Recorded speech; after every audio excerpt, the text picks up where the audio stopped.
Okay, can everyone see the PowerPoint and hear me okay? If not, you can either put it in the chat box if you're having any issues hearing me, and I will be monitoring that as well as Brenda. Okay, so in case you don't know, thanks Mary, I see your thumbs up.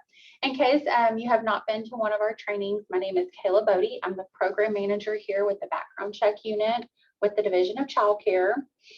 And so today we are going to do our monthly training over background checks and talk about anything that may have changed, or just go over the entire process. If you have any questions, feel free to put those in the chat box. We have a small group here today, so feel free to chime in and stop me at any time if you hear something that you're not sure about. We can answer those questions real time since there's not very many of us. So Brenda Burr is the program coordinator. She's also on the call today. She is going to be doing half of the training, so I'll stop about halfway through and she's gonna take over the rest of that. Just in case, in the event that I'm ever not here, I want you to be familiar with Miss Brenda Burr, and she is the supervisor, like I said, here in the background check unit. So she's got her contact also in the chat box. Looks like everyone can hear us okay, so we're going to go ahead and get started. All right. So the first thing that we are going to talk about is what updates are around the background check division. We don't usually have a whole lot of changes, but we are going to just discuss some reminders and things like that. So we run background checks to keep a safe work environment, and this is for the children in your care and for your staff and for your business. So that is the reason why we do background checks. And we want to make sure that we are communicating with you all with our new system on, how to do those background checks and make it as easy as possible. So a few reminders that we have are just to remember that if you have any potential employees that have lived out of state in the last 5 years, that they must have background check results from those states. So when we are adjudicating your applicant, they will have to have those out-of-state background checks in order to be overall approved. And we will talk about that later in this training. We'll go into detail about the out-of-state process, but this will cause a delay. If you have questions, you're not sure about a state, or you just need some assistance, give us a call. We both have our phone numbers here, and we will have the rest of our team as well in this training at the very end. But if you have any questions, reach out to us. We are here to help. We have a great resource on our website.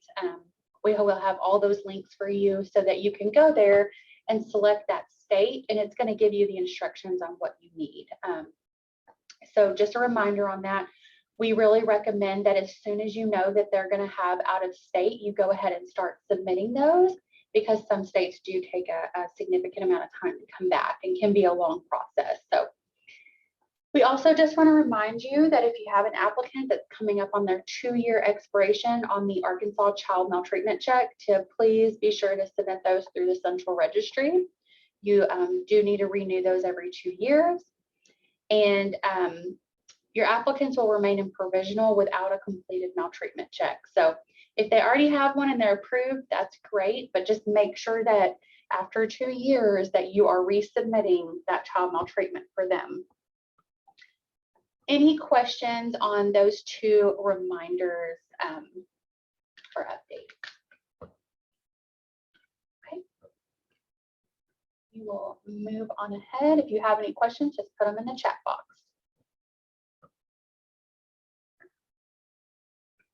Okay, so who needs a background check?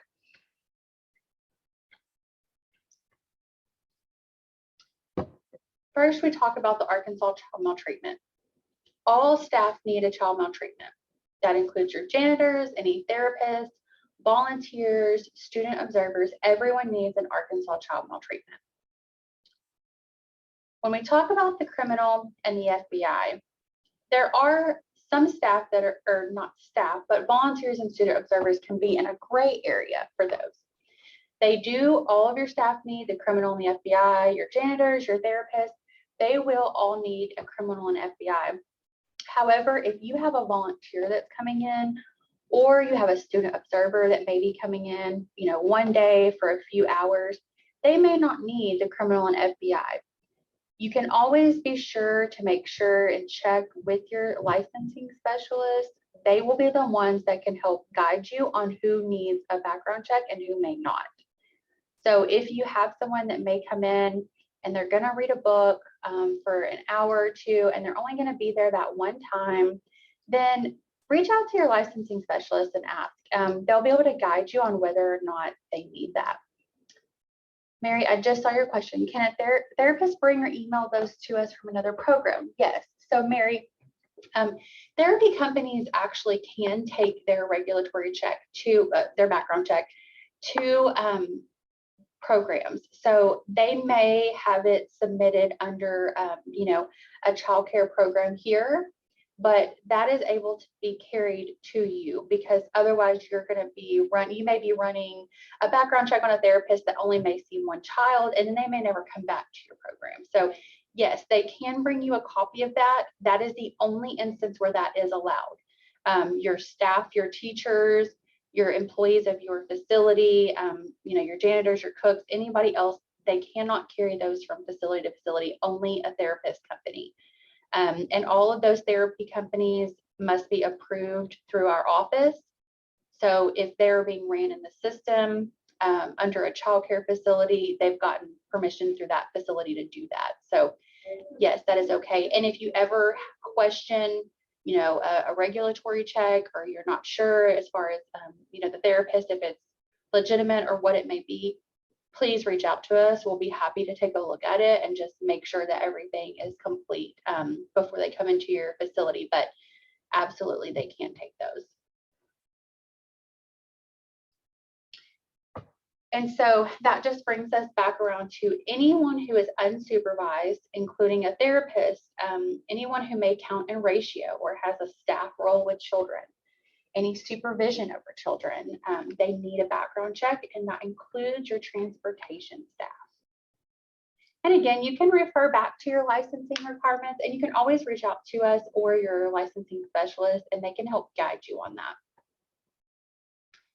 So the next part of, who needs a background check? Well, when do those expire? So we have a chart here, and it's 5, 5, and 2. So your federal, which is the fingerprinting process, your state criminal are both good for 5 years. That is for your facility. So if your staff member leaves your facility and they go down the road to another facility that is not associated with you, they have to be resubmitted under that program. If they stay with you at your facility or another facility that's under the same ownership, then it's good for 5 years. The Arkansas child maltreatment is good for 2 years. Does anyone have any questions about how often background checks are due? I have a question, Kayla. Go ahead. So I am NAFCC accredited. Do you know what that is? Did you say NFCC? NAFCC, the National Association for Family Child Care. I know a little bit about what that is, but So they require a background check updated every 2 years. Okay. For an FBI. And that's okay. You can do it more often than what is required by us.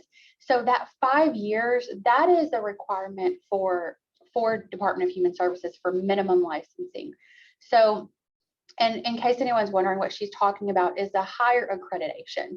So like with the like with NACI, or just a higher standard of quality, they're going to require it maybe to be ran a little more often. I think, and I may be wrong, but I think Head Start and Early Head Start is the same way.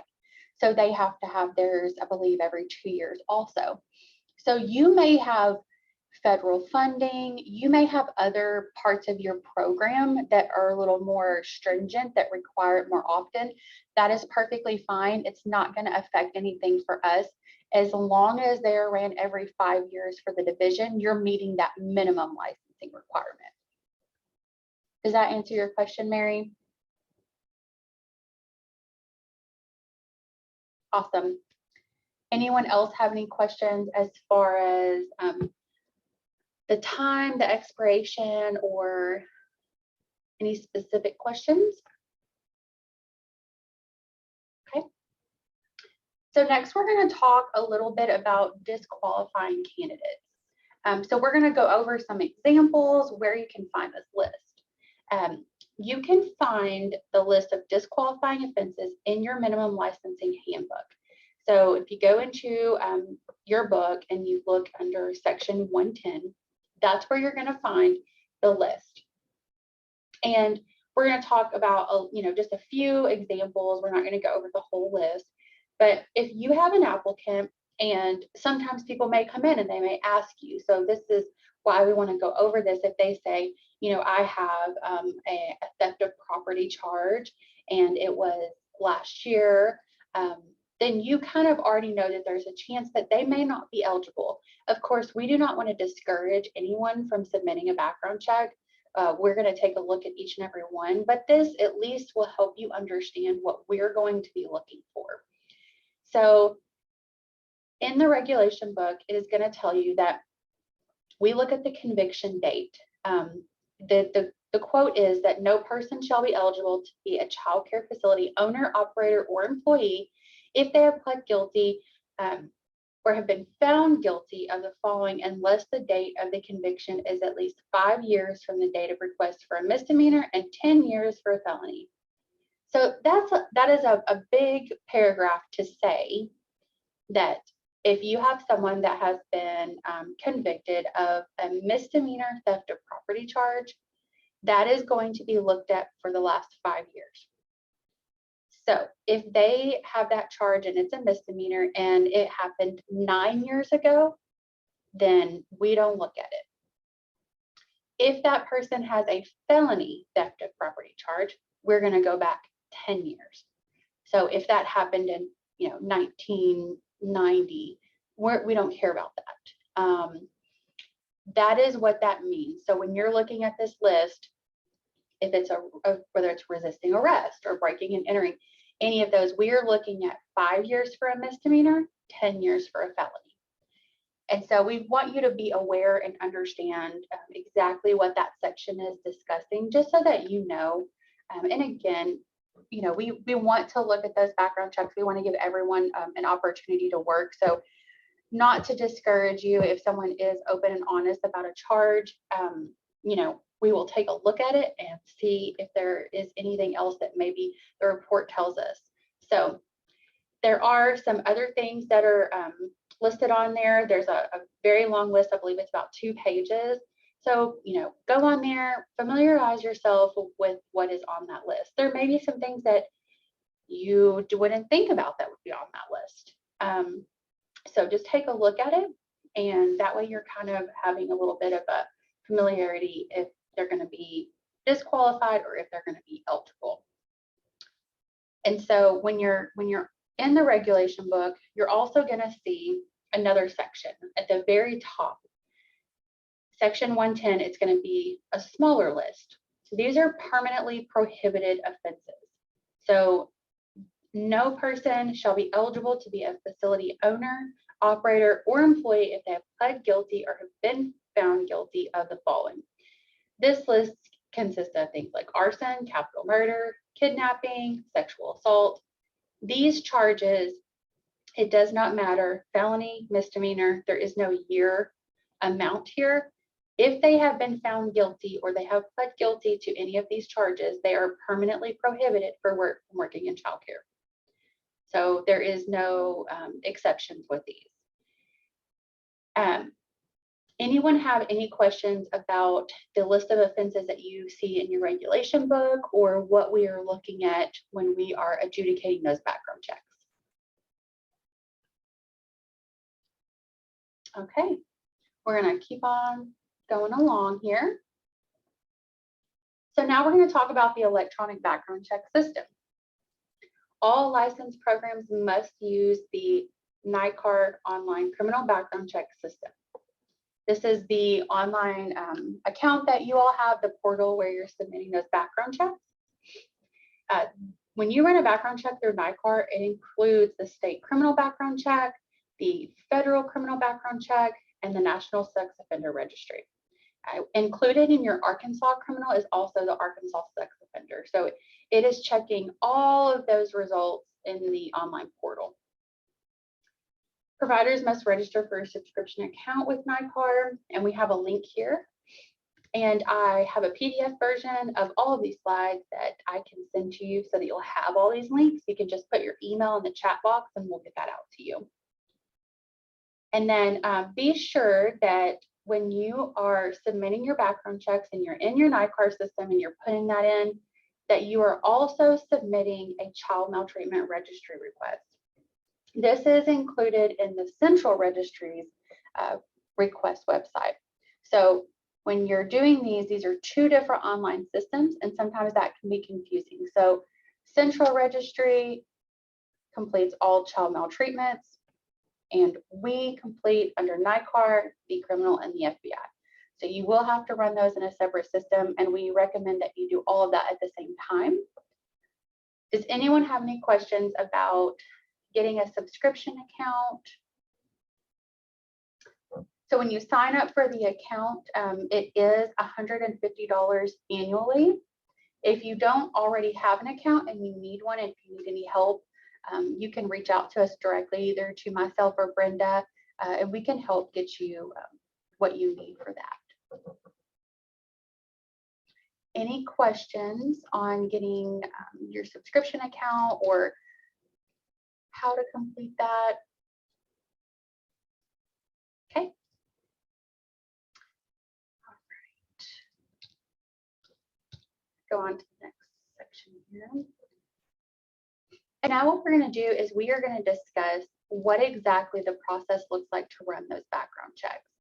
And we're going to go through each step. So if you have any questions, feel free to stop me at any time. So your very first step, now that you have your account, is to complete the consent form. You are ready to submit your first applicant, but this document has to be done first. It can be found on our website, and we do have a link here as well. When you click on this, it's going to take you to an electronic page. The very most important thing is that this is completed accurately. So make sure that you are selecting childcare if you're a childcare provider, which most of you probably are on this call. If you're a child welfare, which is placement in residential or foster parent or adoptive facility, you would select those options. But this must be correct. And then you're gonna make sure that your provider number is your facility license number. It shouldn't allow you to, but sometimes we do see like phone numbers or other numbers here. It must be your facility license number or it's going to cause a delay in the process. Any questions on this very first page here? So once you put in the applicant's information, and you put in the email address that you want it to go to, which is typically whoever is in charge of completing the background checks for your facility. You're going to click submit, and a copy of the 3 pages is going to go to that email. So you're going to get 3 pages. The first page is going to have the applicant's information that you just put in. And then the other 2 pages have to be signed by the applicant and notarized.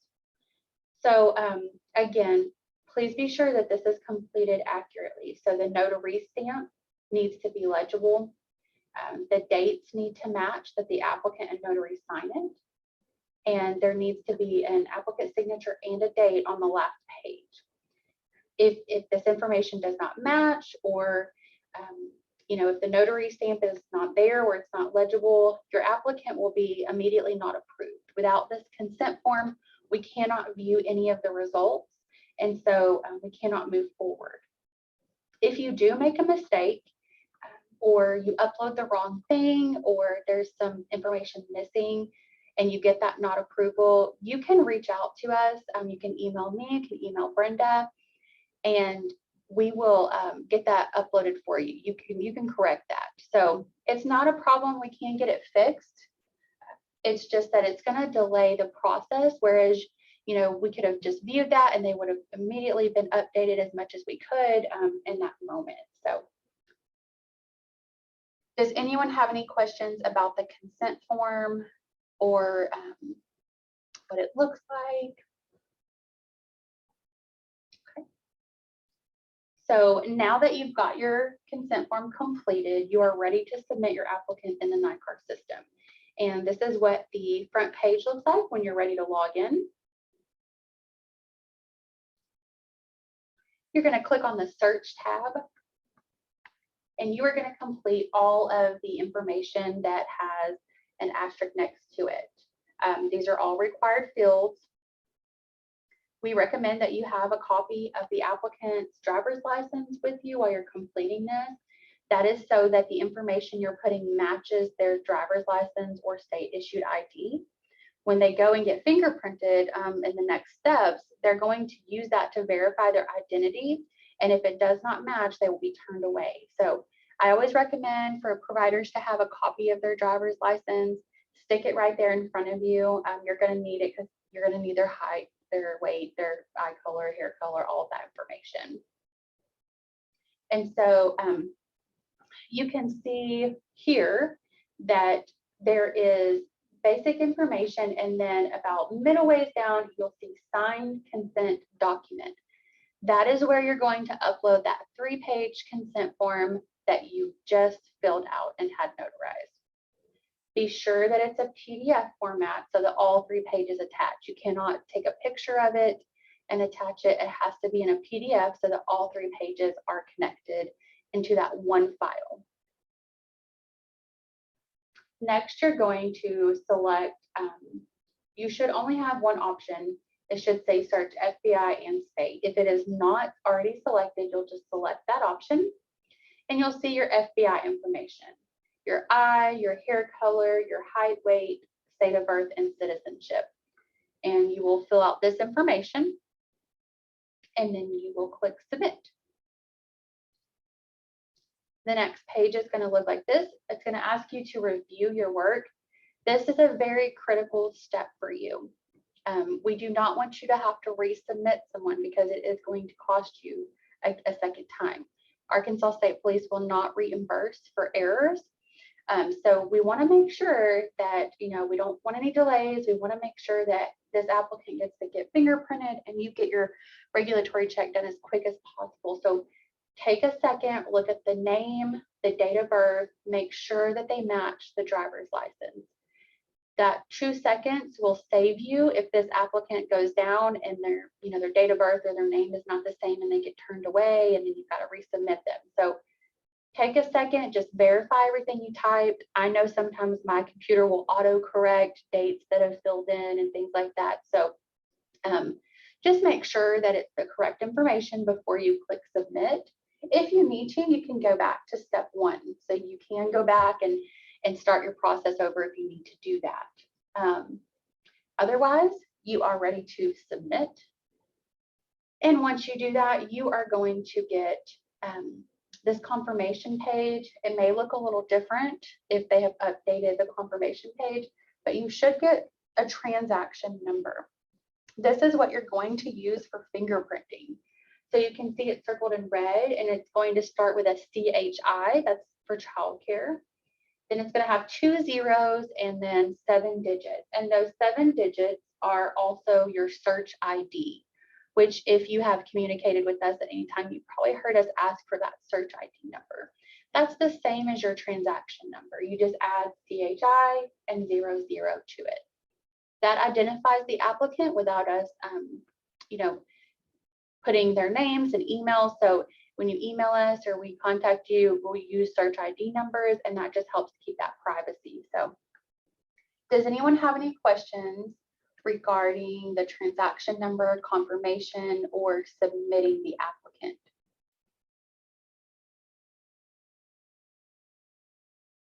And just a tip, if you do need to go back and change some information, please make sure that your consent form is attached when you get done. If you need to change that date of birth, make sure your consent form is attached before you submit.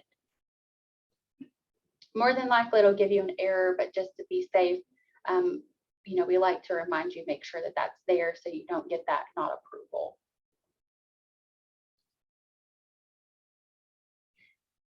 So the last step is to begin this fingerprint process. We do have a link here to the website where you can schedule fingerprints. You are going to go to the website, you're going to click fingerprinting, and you will be ready to pick your county office and where you want that applicant to go. So it's very simple. You just click make appointment and fingerprinting. Now, before we go on to show you the next steps, I just want to remind you that make sure your applicant is no longer pending before they get fingerprinted. So that just means in your account, you are going to have a pending tab at the very top. Make sure that your applicant is not still under that pending tab. They should not be. It usually goes through instantly. However, if there is any information entered incorrectly, or if state police is needing to do some additional research, they could stay in pending for a few days. So just take a glance at it, you know, maybe an hour or two before they are supposed to get fingerprinted, and just make sure they're not in pending before you send them down there to go and do that. Sometimes, you know, people may be going on their lunch break or whatever they are doing to go to that appointment. So just make sure they're not in pending. It doesn't happen very often, but it does happen sometimes. So I am going to let Miss Brenda take over. She's gonna go through the rest of the slides with you. And I'm gonna just, I'm gonna click on the next page, but Brenda, you can take it from here and I will be in the chat. Alrighty. Good afternoon, everybody. This is Brenda Burr. I'm the program coordinator for our unit. Okay, I'm ready for the next slide, Kayla. Okay. When you are scheduling the fingerprint appointment, you will input the applicant's first and last name. Then you will enter your statute. This will be the CHI. Finally, you will enter your transaction number. This will be the 00 followed by the 7 digits. You'll see the example above. Now, the tip, if you are resubmitting prints due to a rejection notice, you will schedule the prints the same way. However, your E number that comes into your rejection notice will go there. So we do get those in the mail from the Arkansas State Police that we do mail out, but you may also see it entered into your NICAR submission. If you go under view attached documents in your system, you'll see that there, and it will have that E number there available for you as well. Okay, next. You will submit and continue to select your location. And when you are doing your inputting your date, or not day, your name and your email and the that is asking you to do, if you get an error message that says this person has already scheduled a fingerprint, it's probably because you've already used that email address or that phone number. Make sure to use the applicant's email address in there, because if for some reason they have to cancel the appointment, they'll send that directly to the applicant. You will select the nearest DHS county location for your applicant to be fingerprinted. You'll enter the applicant's information. They will receive a confirmation email with their transaction number they will need to take with them to their fingerprint appointment. The applicant will need to be sure that they have their state issued ID or their passport in order to be fingerprinted. Please check your NICAR account to see the fingerprint status. If the status says fingerprints pending, the applicant has not completed that step. If the status says sent to harvester, the fingerprints are in process. This step is not finished until the status says FBI completed. There's a tip. You will only be able to use the same email a few times. So make sure that it's theirs and not your own. Make sure the applicant presents their state issued ID and transaction number to the DHS fingerprint technician. The identification must match the information submitted into NICAR. You will be turned away from fingerprinting and must resubmit the applicant if that happens. At any time, the technician can give us a call to verify information before being turned away.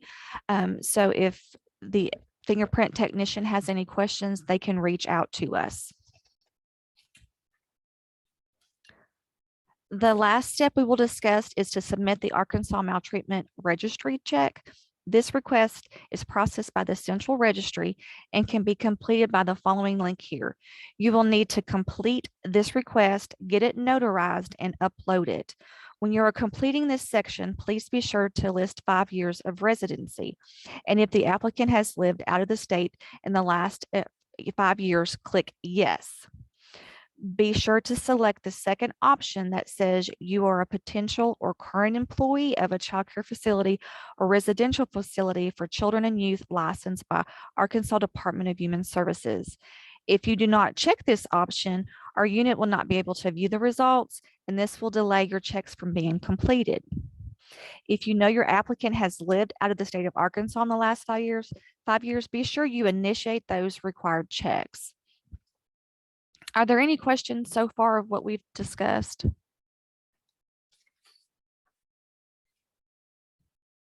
Nope. Okay. Before we go on to the next slide, I just wanted to say also welcome to Miss Ebony Madison. I should have introduced her before we got started. Miss Ebony is over the long-term care, DDS, independent choice with the DIP Squad division. She does regulatory checks up there with them. So thank you, Ebony, for joining us. So if any of you fall under any of those categories, or you have any other peers that work in other facilities, Miss Ebony has her contact there if you need her. And so we're excited that you're here with us. And for any child maltreatment results that you get, you will get that by email. If you don't get those, the phone number is listed right there for you with Central Registry. That 501-682-0405 number is the number to call.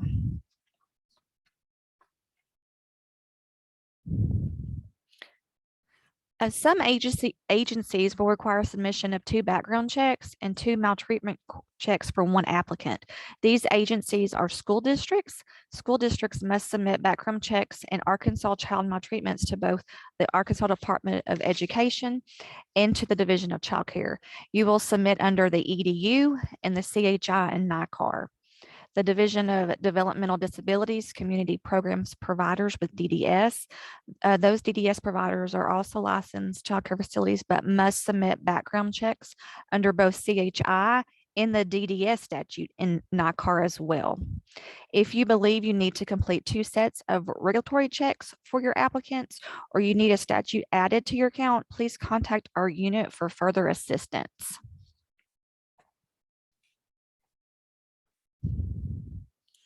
Let's talk more about out-of-state requirements. If a potential employee has lived out of Arkansas in the last 5 years, they must complete checks from all of the states they have lived in during that period.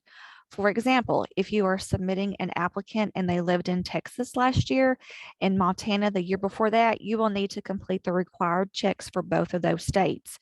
You will need 3 components for the out-of-state checks: a criminal background check, a child maltreatment check, and a sex offender registry check.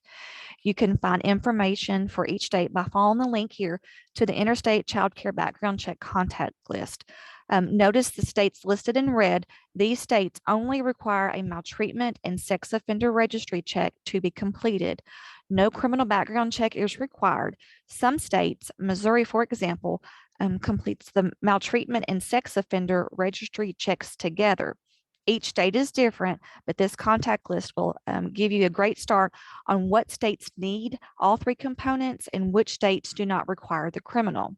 If you have an applicant that has lived out of state, it's better to complete that step immediately, because some states take longer for us to get those results. With Texas, they're like 3 months behind on doing their maltreatment. So it's best to get those started quickly. There are some special conditions when it comes to out of state. With Tennessee and Oklahoma, our unit will complete those checks. For California, there's no records required. It's a closed record state, so our unit will do the sex offender check for that state. For Arizona, they will only release the child abuse and neglect results. They will not release the criminal record results. The background check unit has created a list of instructions and contact information for each state. You can use the link above to go to our website. When you select the state from the dropdown, you will find information needed to complete your request. No results are needed for applicants that have resided out of the country in the last 5 years. However, they still need to list those addresses when they're completing that child maltreatment request.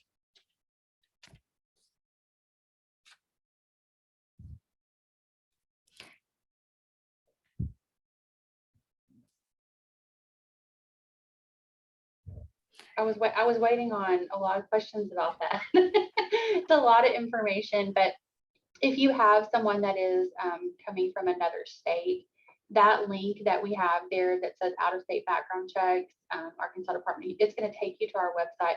That's going to help you a lot. And we're updating that all the time. We just had one today that changed for Rhode Island.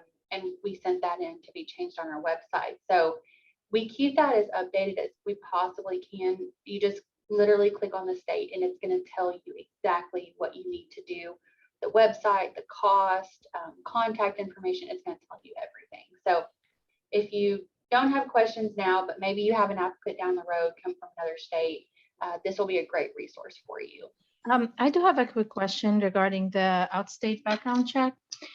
Who's responsible? Are we doing those, or are the potential hire who's coming are doing those? And also, is the division will pay if the providers paid for those? Because some states cost like $175 per background check. So that is up to you. It's a business decision whether you want to submit it or you want to have the applicant. Most states are going to require that it come from the agency. A lot of them don't allow for an individual to request it. So it's most likely going to have to come from your facility. As far as paying for it, that is going to be the responsibility of the provider. The division does not pay for those.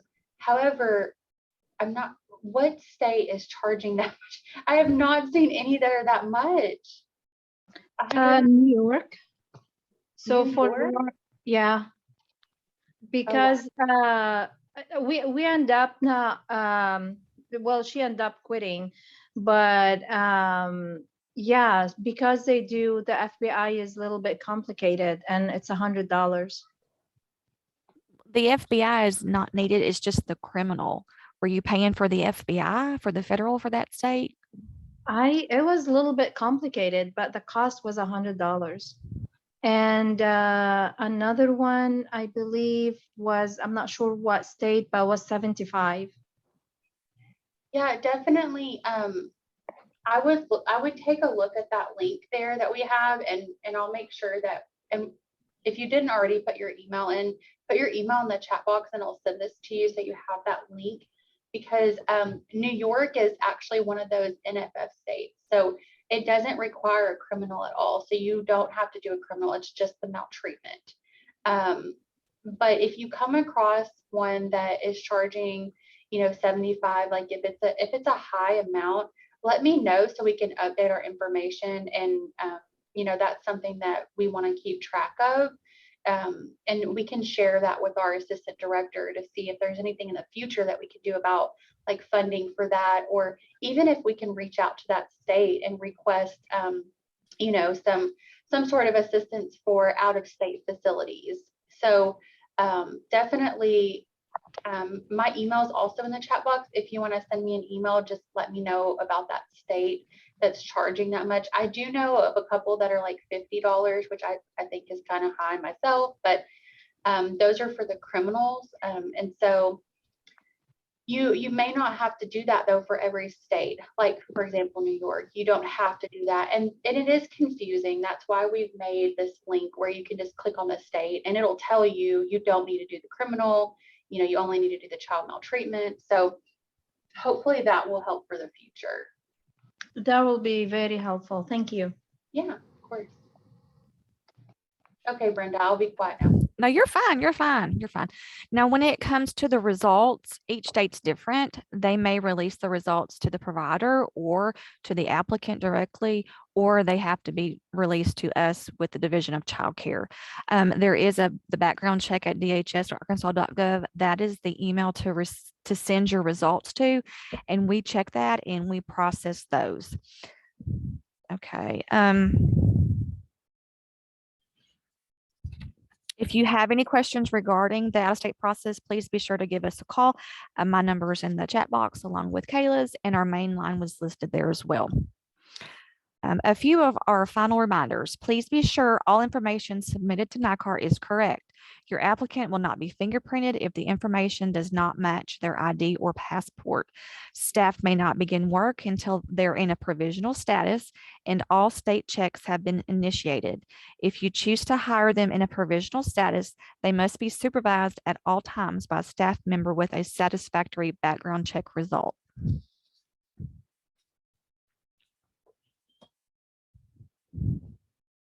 Are there any questions regarding this slide?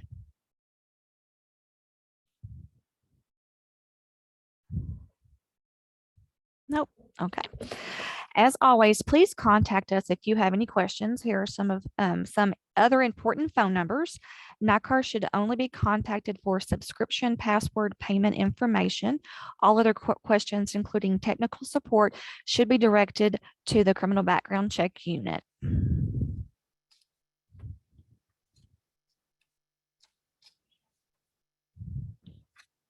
Okay, we're going to move on to possible delays in the process. If you receive a notification that DHS will do more research or see that your applicant is in your pending tab after submitting, this means the Arkansas State Police is doing manual research. This rarely happens, but it can be due to incorrect information or because the applicant has lived out of the state recently. Typically, these will be out of your pending section within 24 to 72 hours. If you believe there is an incorrect delay, please make sure to contact us for more information. Some possible delays in the background check process are incomplete or wrong consent forms, missing signatures and dates on the consent form, notary dates do not match the applicant's date, duplicate entries. These will result in an unsatisfactory result.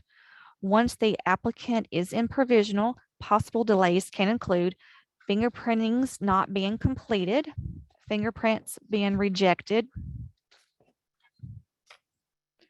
The federal report requires additional information from the applicant. The Arkansas child maltreatment has not been submitted, or it has been submitted under the wrong reason.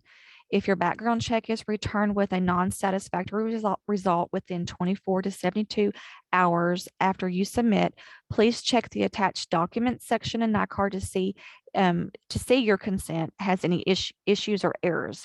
If you have submitted an error, please email us the correct consent form and we will upload it for you for that submission. You will not need to duplicate the entry. The only time you should resubmit an applicant is if the name or date of birth is incorrect that you have typed into NICAR. Are there any questions that anybody has regarding those slides?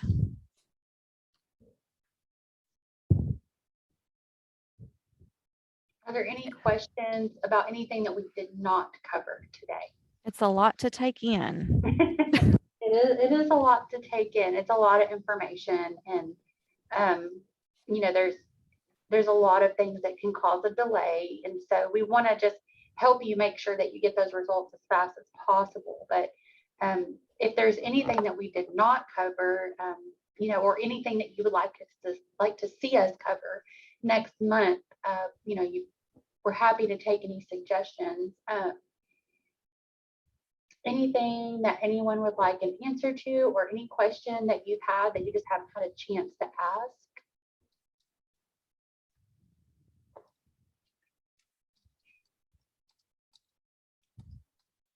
Okay, well, I think I've got everybody's email that wanted a copy of the training document. So I am going to send that out. If you did not get your email put in, go ahead and do that now. I will make sure and get you a copy of it. And it has all the links for everything that we just talked about. Everything we showed you will be on a PDF form, so you can actually click on it. And yes, so just like Brenda said, we really appreciate you taking the time out of your day to join us. I hope that it was helpful. I hope maybe we answered some questions. I will also send you a link to our section of the website that has our training videos. That way, if you have other friends, people, coworkers, anyone in the field that you think would benefit from the videos or benefit from our training, go ahead and invite them, send them the link. They can also go to that website to watch our previous recorded trainings. You'll have our emails. If there's anything you think that we could do better for next month, or anything that you would like us to see, specifically to go over, please do that. We would love to hear from you. And of course, if you have any questions, feel free to give us a call, send us an email. That's what we are here for. So if there are no other questions, comments, concerns, we will let you all go. Thank you again for joining us, and thank you so much for everything that you do for the children of Arkansas. Have a great afternoon. Thanks everybody for attending.